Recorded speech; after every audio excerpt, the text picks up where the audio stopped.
আসসালামু আলাইকুম। আশা করি সবাই ভালো আছে। ম্যাথ এর আরেকটি নতুন ভিডিওতে আপনাকে স্বাগত।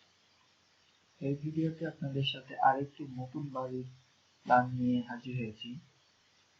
বাড়িটির ফন্ট ডিজাইনটা কিছুটা এমন হবে, আপনারা চাইলে এই ডিজাইনটা ফলো করতে পারেন অথবা আপনাদের নিজেদের মতো কালার কম্বিনেশন ব্যবহার করে আপনাদের পছন্দ মতো ডিজাইন করে নিতে পারেন। তো চলুন এবার বাড়ির প্ল্যানটি দেখা যাক। এটি হচ্ছে বাড়ির প্ল্যান। বাড়িটি করতে ১% কিছুটা বেশি জমি দরকার হবে। টোটাল বাড়িটির মাপ হচ্ছে ৪৫০ স্কোয়ার ফিট। এটির দৈর্ঘ্য হচ্ছে ১৮ ফিট এবং প্রস্থ হচ্ছে ২৮ ফিট। এখানে রয়েছে বাড়িটির এন্ট্রি গেট। এন্ট্রি গেট দিয়ে ঢুকলেই এখানে রয়েছে লিভিং রুম এবং ডাইনিং রুম। এটার মাপ রয়েছে প্রস্থ ২৩ ফিট এবং দৈর্ঘ্য ৭ ফিট। এর পাশেই রয়েছে একটি টয়লেট প্লাস বাথরুম, যার মাপ রয়েছে প্রস্থ ৫ ফিট এবং দৈর্ঘ্য ৭ ফিট। এর সাথে রয়েছে পাশে একটি বেডরুম। এই বেডরুমটির মাপ হচ্ছে প্রস্থে ১৩ ফিট এবং দৈর্ঘ্যে ১১ ফিট।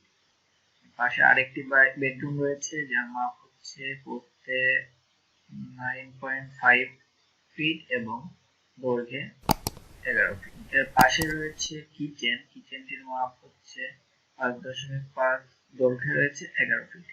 তো যাদের কম জমি রয়েছে বা অল্প জমির মধ্যে যারা একটি সুন্দর বাড়ি করতে চান, তারা এই প্ল্যানটি ফলো করতে পারেন। তাহলে আপনারা একটু সুন্দর বাড়ি করতে পারবেন অল্প জায়গার মধ্যে, যদি এই প্ল্যানটি আপনারা ফলো করেন। এই প্ল্যানটি ফলো করে যদি আপনারা বাড়ি করতে চান, তাহলে আপনাদের ৪ লাখ থেকে ৫ লাখ টাকা মতো খরচ হবে এবং যদি ৩ সেটের বাড়ি করেন তাহলে ৩ লাখ টাকার ভিতরে কমপ্লিট হয়ে যাবে। আমি খুব সুন্দরভাবে বাড়িটি ডিজাইন করেছি এবং পর্যাপ্ত পরিমাণ যাতে আলো বাতাসের ব্যবস্থা থাকে সেই ব্যাপারটাও আমি লক্ষ্য করে সব দিক খেয়াল করে প্ল্যানটি ডিজাইন করেছি। তো আপনাদের যদি ভিডিওটি ভালো লাগে তাহলে অবশ্যই একটি লাইক দিবেন এবং প্ল্যানটি যদি পছন্দ হয় তাহলে আপনারা আপনাদের সংগ্রহে রাখতে পারেন। যদি আপনি আমার চ্যানেলে নতুন হয়ে থাকেন অবশ্যই সাবস্ক্রাইব করবেন এবং বেল আইকনটি অবশ্যই ক্লিক করে রাখবেন, যাতে আমার সকল ভিডিওগুলো আপডেট সাথে সাথে পেয়ে যাবেন। আজ এই পর্যন্তই। সবাই ভালো থাকবেন। আল্লাহ হাফেজ।